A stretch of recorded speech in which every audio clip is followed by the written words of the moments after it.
नमस्कार साथियों, आप अच्छे होंगे, स्वस्थ होंगे। स्वागत है आपका अभिज्ञान क्लासेस रतनगढ़ में। आज हम अध्ययन करेंगे राजस्थान सरकार द्वारा पारित बजट के बारे में कि बजट में कौन कौन सी घोषणाएं लागू हुई है, कौन कौन सी वैकेंसीज आने वाली है, किस प्रकार से हमारे वित्त मंत्री दिया कुमारी जो माननीय उप मुख्यमंत्री के पद पर स्थापित है, इन्होंने किस प्रकार से बजट को पेश किया है, किस प्रकार से बजट देना चाह रहे हैं, या कौन कौन सी योजनाएं इसमें दी है, कौन कौन से कार्य प्रणाली या रूपरेखाएं तैयार करके आगे आने वाले 5 वर्षों में अपने क्रियाकलापों के अनुरूप ये चलने वाले हैं। देखिए, शुरू करते हैं कि राजस्थान का मुख्य बजट, राजस्थान के मुख्य बजट में कौन कौन सी मुख्य बातें बताते हैं कि अन्नपूर्णा रसोई योजना में दिए जा रहे भोजन, अन्नपूर्णा रसोई योजना में दिए जा रहा जो भोजन दिया जा रहा है, भोजन की मात्रा अब कितनी थी? पहले 450 ग्राम थी, इससे बढ़ाकर अब कितनी कर दी गई है? 650 ग्राम कर दी गई है। पहली चीज मुख्य यह है कि कौन सी योजना? अन्नपूर्णा योजना। कौन सी योजना? अन्नपूर्णा रसोई योजना, जिसके अंदर भोजन में प्रति व्यक्ति यानी एक थाली में 450 ग्राम भोजन मिलता था। कितना भोजन मिलता था? 450 ग्राम भोजन मिलता था। लेकिन अब इसे बजट में कितना बना दिया गया है? 600 ग्राम भोजन है वो बना दिया गया है। तथा प्रति थाली राजकीय सहायता यानी अन्नपूर्णा रसोई योजना के अंतर्गत व्यक्तियों को जो भोजन मिलता था, उस भोजन में राजकीय सहायता राशि दी जाती थी। कितनी दी जाती थी? 17 रुपए दी जाती थी। कितने रुपए दी जाती थी? 17 रुपए सहायता दी जाती थी। और इस सहायता को बजट 2024 में 22 रुपए कर दी गई है। कितनी कर दी है? 22 रुपए। पहले कितनी थी? 17 रुपए, अब कितनी कर दी? 22 रुपए। भोजन कितना मिलता था प्रति व्यक्ति को? 450 ग्राम मिलता था, लेकिन अब कितना मिलेगा? 600 ग्राम मिलेगा। ठीक है, आगे चलते हैं कि प्रधानमंत्री सूर्योदय योजना। कौन सी योजना? प्रधानमंत्री सूर्योदय योजना के तहत 5 लाख से अधिक घरों पर सोलर प्लांट स्थापित करेंगे। कितने घरों में? 5 लाख से अधिक घरों में सोलर प्लांट स्थापित किए जाएंगे। कौन सी योजना के तहत किए जाएंगे? तो योजना है प्रधानमंत्री सूर्योदय योजना। कितने प्लांट? 5 लाख से अधिक घरों में, तथा साथ ही साथ प्रति यूनिट यानी 300 यूनिट। कितनी यूनिट दी गई है यहाँ? 300 यूनिट तक बिजली निःशुल्क दी जाएगी। कितनी यूनिट? 300 यूनिट तक की बिजली निःशुल्क प्रदत्त की जाएगी। आगे है जयपुर, जोधपुर, उदयपुर और कोटा। कौन कौन से शहर? जयपुर, जोधपुर, उदयपुर, तीनों ही पुर, जयपुर, जोधपुर और उदयपुर, साथ ही साथ तीनों ही पुर मिलकर के क्या कर दिया? कूट दिया, यानी कोटा। चारों के चारों कौन से हो गए? जयपुर, जोधपुर, उदयपुर और कोटा। शहरों के लिए 500 इलेक्ट्रिक बसें चलेंगी। कितनी चलेंगी इलेक्ट्रिक बसें? या प्रश्न पूछा जा सकता है, किस किस शहरों में इलेक्ट्रॉनिक बसें या इलेक्ट्रिक बसें चलने की संभावना बनी है? तो कौन से? 3 पुर को मिलकर के क्या किया हमने? कूटा है। तो 3 पुर कौन से? जयपुर है, जोधपुर है, उदयपुर है और कोटा है। तो कौन सा हो गया? कोटा हो गया। और यहाँ पर 500 से अधिक इलेक्ट्रिक बसें उपलब्ध करवाई जाएगी। और हमारे माननीय उप मुख्यमंत्री श्री दिया कुमारी जी ने, या हमारे वित्त मंत्री दिया कुमारी जी ने कौन कौन सी योजनाएं दी है कि पीएम किसान निधि योजना। कौन सी योजना? पीएम किसान निधि योजना के अंतर्गत किसानों को देय वित्तीय सहायता को प्रति परिवार यानी प्रत्येक परिवार को कितने रुपए मिलते थे? 6,000 रुपए मिलते थे। कौन सी योजना थी? पीएम किसान निधि योजना। कौन सी योजना? पीएम किसान निधि योजना, प्रधानमंत्री किसान निधि योजना। इसके अंतर्गत प्रति व्यक्ति परिवार को या प्रति किसान वर्ग को 6,000 रुपए प्रति वर्ष दिए जाते थे। इसे बढ़ाकर कितने कर दिए गए हैं? 8,000 रुपए वार्षिक, यानी प्रति वर्ष में 8,000 रुपए दिए जाएंगे। अगला क्या है? जीसीसी। क्या है? जीसीसी। जीसीसी की फुल फॉर्म क्या होती है? गोपाल क्रेडिट कार्ड योजना। कौन सी योजना? गोपाल क्रेडिट कार्ड योजना, जीसीसी योजना, जिसे ये भी प्रारंभ राजस्थान में जल्द ही प्रारंभ की जाएगी। साथ ही साथ दोस्तों, हमें खुश होना चाहिए कि इस बजट 2024 में 70,000 पदों पर सरकारी भर्तियां होगी। कितने पदों पर? 70,000 पदों पर सरकारी नियुक्तियां की जाएगी। पद कुल कितने मिलेंगे हमें? 70,000 पद मिलेंगे। प्रत्येक संभाग मुख्यालयों पर युवा साथी केंद्र, क्या चीज है? युवा साथी केंद्र स्थापित किए जाएंगे। कहां पर किए जाएंगे? प्रत्येक संभाग मुख्यालयों पर। ध्यान रखना है, जिला मुख्यालयों पर नहीं है। कहां पर है? संभाग मुख्यालयों पर है। कितने? प्रत्येक संभाग मुख्यालयों पर क्या खोला जाएगा? युवा साथी केंद्र स्थापित किए जाएंगे। आगे है राजकीय विद्यालयों में पढ़ने वाले, very very most important question बनता है यहाँ। व्याख्याता की तैयारी करने वाले व्यक्तियों के लिए तो बहुत ही महत्वपूर्ण चीज है। इंपॉर्टेंट लगा करके लिख लेना, मोस्ट लगा करके लिख लेना, पेपर में एग्जैक्टली छपेगा ये कि राजकीय विद्यालयों में पढ़ने वाले कहाँ तक? कक्षा 1 से लेकर के 8 तक है। कहाँ तक है? 12वीं तक नहीं है, कक्षा 1 से लेकर के 8 तक के विद्यार्थियों की बात करता है। कौन से विद्यार्थी? प्राइमरी सेक्शन के विद्यार्थी। कौन से विद्यार्थी आ गए यहाँ पर? प्राइमरी सेक्शन के विद्यार्थी आ गए हैं। प्राइमरी सेक्शन कहाँ से कहाँ तक है? कक्षा 1 से लेकर के कक्षा 8 तक के विद्यार्थी। समझ में आ गई चीजें? क्या योजना है उनके लिए? कि कक्षा 1 से लेकर के 8 तक के सभी विद्यार्थियों के लिए वह कक्षा 9 से 12वीं तक की, ध्यान रखना छात्राएं, 12वीं तक की कौन है? छात्राएं। इसका विशेष तौर पे ध्यान रखना। आगे 1,000 रुपए, कितने रुपए? 1,000 रुपए की सहायता दी जाएगी। कहने का तात्पर्य ये हुआ कि कक्षा 1 से लेकर के 8 तक कौन सा सेक्शन? Primary section. कौन से विद्यार्थी? कक्षा 1 से लेकर के 8 तक के विद्यार्थी।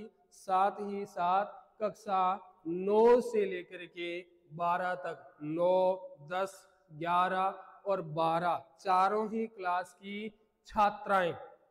ध्यान रखना, कंफ्यूजन में नहीं होना है।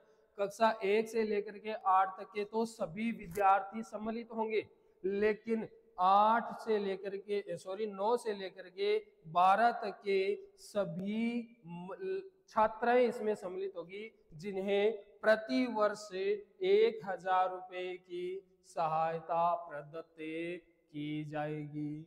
अगला क्या दिया है? जयपुर के निकट हाई टीच सिटी विकसित की जाएगी। सभी जिलों में 24 घंटे काम करने वाला आदर्श स्टेशन बनेगा। ये बहुत ही राजस्थान के लिए मुख्य व कारगर प्रक्रिया अपनाई है या सोच समझ करके कदम उठाया है कि जो सभी जिलों में, एक चीज तो याद रखना, सभी जिलों के अंदर 24 घंटे काम करने वाले आदर्श स्टेशन बनाए जाएंगे। जोधपुर के खेजड़ली में अमृता देवी बिश्नोई देसी प्लांट केंद्र बनेगा। जोधपुर में, यानी खेजड़ली कहाँ पे है? जोधपुर में। और खेजड़ली किस लिए प्रसिद्ध है? कि ये अमृता देवी बिश्नोई जो खेजड़ली बलिदान के लिए प्रसिद्ध है, यहाँ पर देसी प्लांट बनाए जाएंगे। देसी प्लांट के केंद्र कहाँ पे बनने संभावित है? तो खेजड़ली, जोधपुर में। खेजड़ली किस लिए प्रसिद्ध है? कि खेजड़ली बलिदान के लिए प्रसिद्ध है। और किसने दिया था ये बलिदान? तो अमृता देवी बिश्नोई ने दिया था। किसने दिया था? अमृता देवी बिश्नोई ने, और इन्हीं की यादगार के लिए खेजड़ली जोधपुर में देसी प्लांट केंद्र बनाने की संभावना बनी है।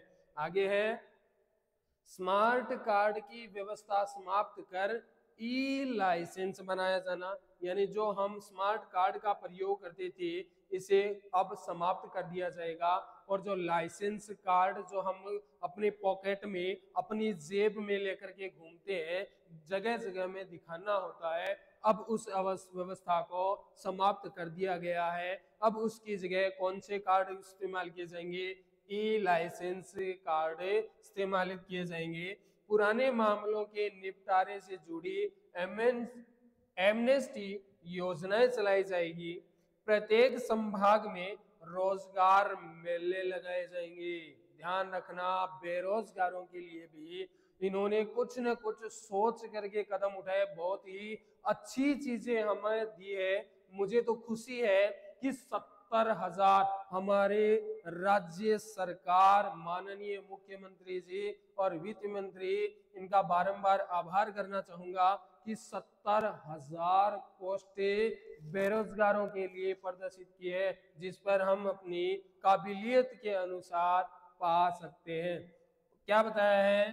प्रत्येक संभाग में, जिला स्तर पर भी नहीं है, संभाग स्तर पर भी है। ध्यान रखना, संभाग में रोजगार मेलों का आयोजन करना, कैंपस में प्लेसमेंट, यानी प्रत्येक सरकारी और प्राइवेट या निजी जो संस्थान है इन सभी में कैंपस में ही प्लेसमेंट का प्रावधान भी दिया है। स्किल डेवलपमेंट प्रोग्राम कराए जाएंगे। स्किल डेवलपमेंट प्रोग्राम कौन से? अपने ITI सेक्टर के स्किल डेवलपमेंट के हो गए, वोकेशनल कोर्सेज हो गए जिसमें योगा के हैं, फायर सेफ्टी के हैं, इस तरह के कोर्सेज पर अधिक प्रबलता दी जाएगी। आगे है कर्मचारी चयन बोर्ड और RPSC वार्षिक भर्ती का कैलेंडर भी जारी करेगा। जो 70,000 पद हमें मिले हैं उस पर राजस्थान इंफ्रा मिशन में 2,000 करोड़ का प्रावधान की घोषणा की गई। राजस्थान इंफ्रा मिशन, इसमें कितने करोड़ रुपए? 2,000 करोड़ रुपए की घोषणा की गई है। 5 लाख गोपालकों को 1 लाख तक का ब्याज मुक्त, यानी बिना ब्याज के ऋण प्रदत्त किया जाएगा। कितने गोपालकों को? 5 लाख गोपालक। गोपालक यानी गायों को पालने वाले या चराने वालों को कितने रुपए मिलेंगे? 1 लाख रुपए दिए जाएंगे, वो भी बिना किसी ब्याज के। अगला है राजस्थान बायोडायवर्सिटी प्रोजेक्ट के लिए अगले वित्त विकास के लिए 300 करोड़, कितना? 300 करोड़ रुपए का प्रावधान है। जसवंतगढ़ में हैबिटेट डेवलपमेंट के कार्य किए जाने। जसवंतगढ़ चूरू क्या है, और यहाँ पर हैबिटेट डेवलपमेंट कार्य किए जाएंगे। लखपति दीदी योजना, कौन सी योजना? लखपति दीदी योजना बहुत ही शानदार योजना है। क्या बताया इसमें? कि 5 लाख परिवारों की महिलाओं को की आय को 1 लाख से ज्यादा बढ़ाया जाएगा, यानी अब महिलाओं को भी बेरोजगार नहीं कहा जाएगा, उन्हें भी लखपति बनाया जाएगा। तो कौन सी योजना? लखपति दीदी योजना। आगे है 18 से 45 वर्ष के श्रमिकों के लिए मुख्यमंत्री विश्वकर्मा पेंशन योजना की घोषणा। कौन ले सकता है ये पेंशन? ध्यान रखना, 18 से 45 वर्ष के श्रमिक कौन ले सकता है इस योजना का लाभ? 18 से 45 वर्ष के श्रमिकों के लिए। कौन सी योजना? मुख्यमंत्री विश्वकर्मा पेंशन योजना। मुख्यमंत्री पेंशन योजना नहीं है, मुख्यमंत्री विश्वकर्मा पेंशन योजना, जिसमें 18 से 45 वर्ष के व्यक्ति अब इन्वेस्टमेंट करेंगे। 45 वर्ष के पश्चात जब उसकी आयु पेंशन पाने वाली हो जाएगी तो उन्हें सरकार पेंशन देगी। तो ये योजना है।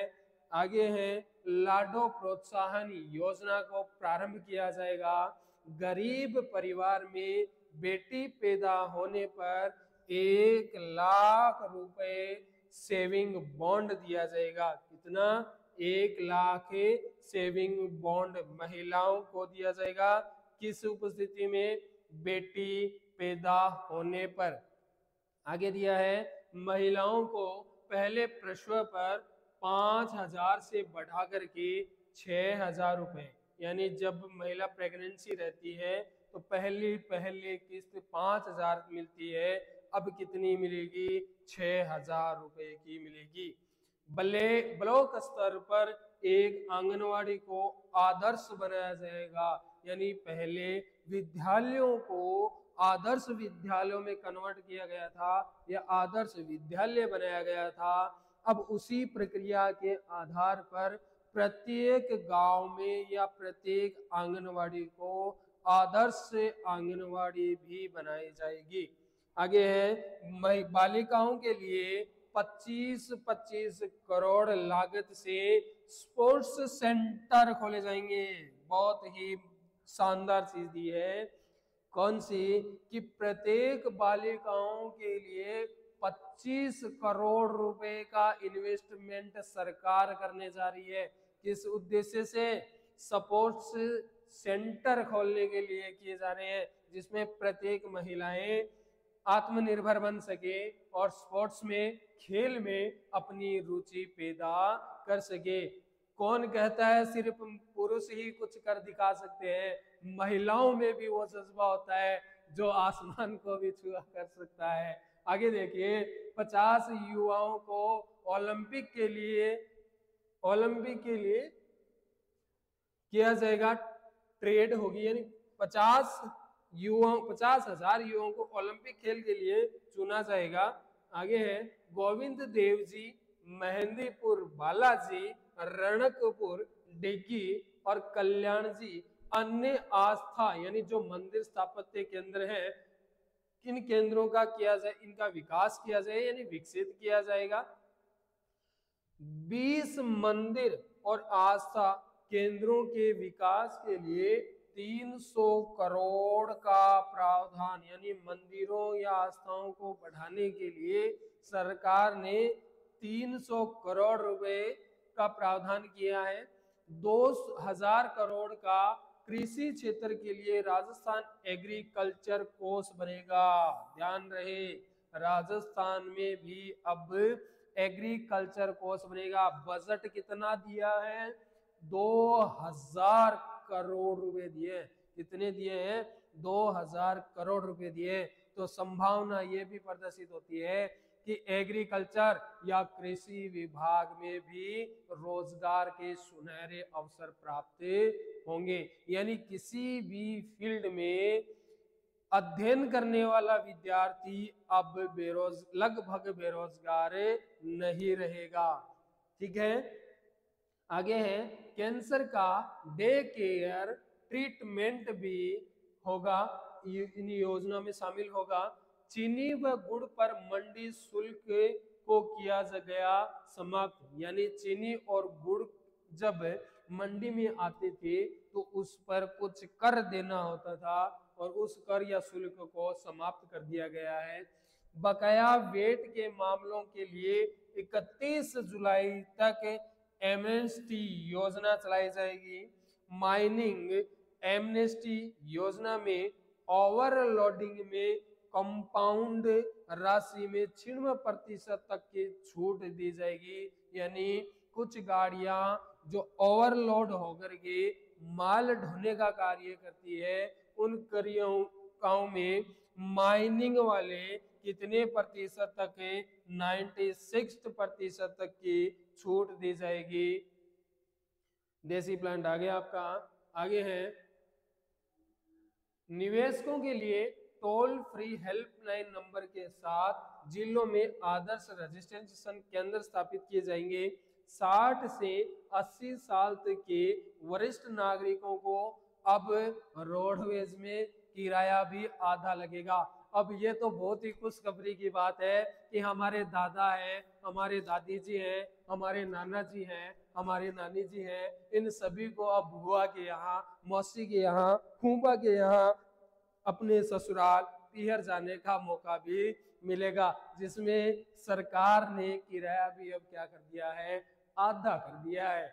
आगे देखिए, हर जिले में एंटीक वाइज और वीमेन हेल्प डेस्क स्थापित होंगे।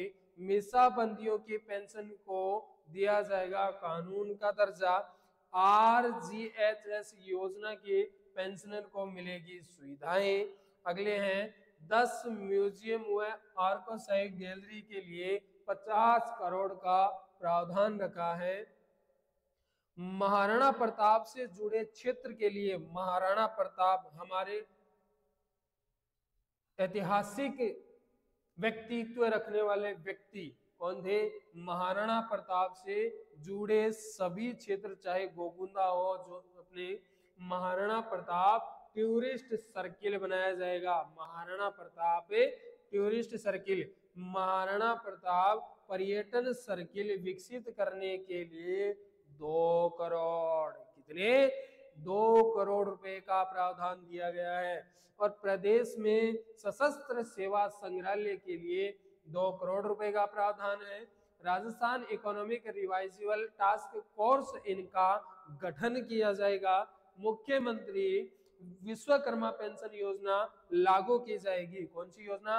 मुख्यमंत्री, पहले कौन सी थी? प्रधानमंत्री, ध्यान रखना, कौन सी थी? प्रधानमंत्री विश्वकर्मा पेंशन योजना। कौन ले सकता था? 18 से 45 वर्ष के व्यक्ति। इन्वेस्ट करने के पश्चात जब उनकी उम्र होगी पेंशन लेने की, उस समय वो क्या करेंगे? उन्हें पेंशन देंगे। लेकिन साथ ही साथ कौन सी योजना स्टार्ट करेंगे? मुख्यमंत्री विश्वकर्मा पेंशन योजना भी स्टार्ट करेंगे। बालिकाओं के लिए रानी लक्ष्मीबाई आत्मरक्षा प्रशिक्षण अभियान भी दिया जाएगा। महिलाओं या बालिकाओं के लिए कौन सा? रानी लक्ष्मीबाई आत्मरक्षा प्रशिक्षण अभियान भी चलाया जाएगा। धन्यवाद दोस्तों, स्वागत है आपका इस अभिज्ञान कोचिंग से जुड़ने के लिए। मैं आशा करता हूं आज की क्लास आपको अच्छी लगी होगी। चलते हैं नेक्स्ट वीडियो की तरफ। धन्यवाद।